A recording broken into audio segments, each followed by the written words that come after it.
For more than a year, the Port Authority blocked the release of a tape of firefighters' transmissions from the World Trade Center on 9/11. In November 2002, the tape was finally released to the New York Times and other news outlets. Why did it take so long to get the tape released? I got an eyewitness who said there was an explosion on floor 7-8. 7-8. We've just had another explosion. Warren Street because of the secondary explosion. We've got numerous people covered with dust from the secondary explosion. And we got another explosion on the tower, 1013. Tower 2 has had a major explosion and what appears to be a complete collapse surrounding the entire area. Who's involved in the secondary explosion at Tower 1K? I've got 5.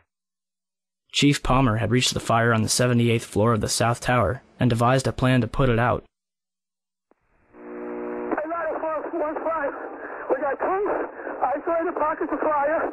We should be able to knock it down with 2 lines. Right on that. 78th floor, numerous 1045 call horns. If the 78th floor was a raging inferno like the government would have us believe, then Palmer wouldn't have gotten as far as he did, and certainly wouldn't have been able to put it out. On August 12, 2005, an additional 15 hours of radio transmissions and transcripts of interviews with firefighters was finally released to the public. Firefighters described 2 events consistent with a controlled demolition: bright flashes from inside the building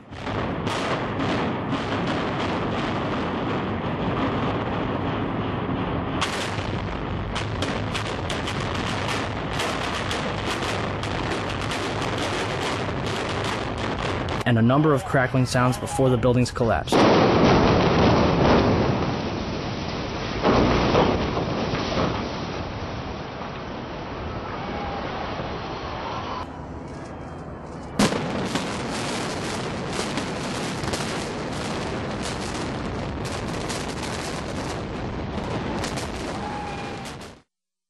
What does science have to say about the collapses? The collapse of the World Trade Center was picked up by Columbia University's observatory in Palisades, New York. The South Tower registered as a 2.1 earthquake. The North Tower registered as a 2.3 earthquake.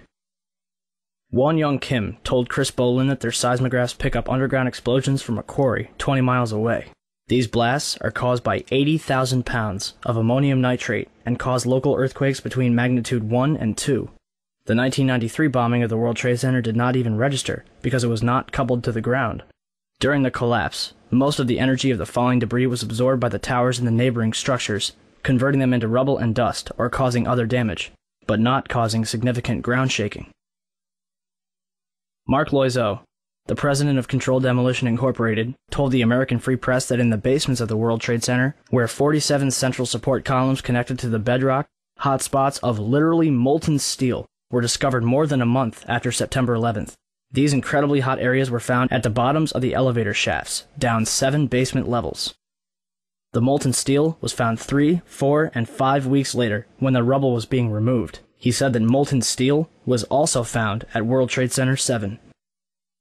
The highest temperature was in the east corner of the South Tower, where a temperature of 1,377 degrees Fahrenheit was recorded. The molten steel in the basement was more than double that temperature. Do you still think that jet fuel brought down the World Trade Center? In all the videos of the collapses, explosions can be seen bursting from the building 20 to 30 stories below the demolition wave. Here,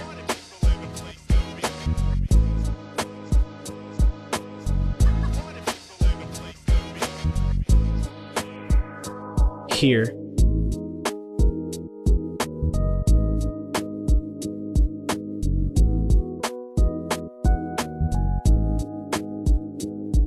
here,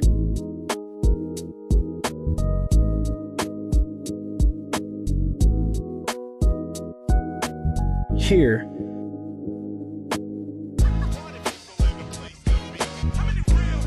here,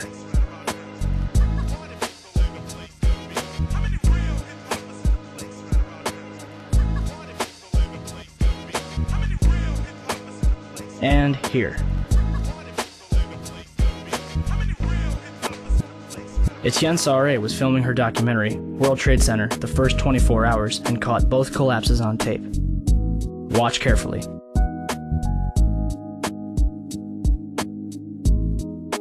The tripod shakes 12 seconds before the North Tower begins collapsing.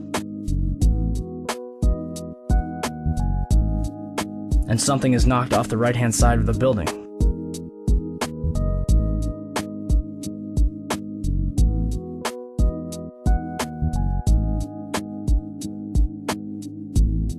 You're probably asking, if there were bombs in the building, how would they get in there without anyone noticing? Ben Fountain, a financial analyst who worked in the World Trade Center, told People magazine that in the weeks before 9/11, there were a number of unannounced and unusual drills where sections of both the Twin Towers and Building 7 were evacuated for security reasons. Daria Cord, a guard in the North Tower, told Newsday that security detail was working 12-hour shifts for 2 weeks before 9/11, but on Thursday the 6th, bomb-sniffing dogs were abruptly removed from the building. So who authorized all this? President Bush's brother, Marvin, was board of directors at Securicom from 1993 until fiscal year 2000. Securicom, now known as Stratasec, is an electronic security company backed by Kuwait American Corporation, which provided security for United Airlines, Dulles International Airport, and from the early 1990s up to the day of 9/11, the World Trade Center. Marvin is also the former director at HCC Insurance Holdings, which insured parts of the World Trade Center on 9/11. More information on this was supposed to be disclosed and never was. To date, the SEC has not revealed what they have learned. If only we could examine the debris from the World Trade Center and figure out what happened. Unfortunately, Mayor Giuliani began shipping the remains off to recycling yards overseas before investigators could even examine it. Not even FEMA was allowed into Ground Zero. Essentially, they blocked off a crime scene and destroyed all the evidence. Guess who was allowed into the site? Controlled Demolition, who was also responsible for cleaning up after the Oklahoma City bombing in 1995. It gets better than that. On July 15, 2001, Controlled Demolition destroyed 2 400-foot-tall fuel reserve tanks from the World War II era. The demolition was conducted for no apparent reason and drew numerous complaints from the neighborhood. The site remains vacant to this day, and a reason for the demolition has never been disclosed. Regardless, I think what happened to the World Trade Center is simple enough. It was brought down in a carefully planned, controlled demolition. It was a psychological attack on the American people, and it was pulled off with military precision.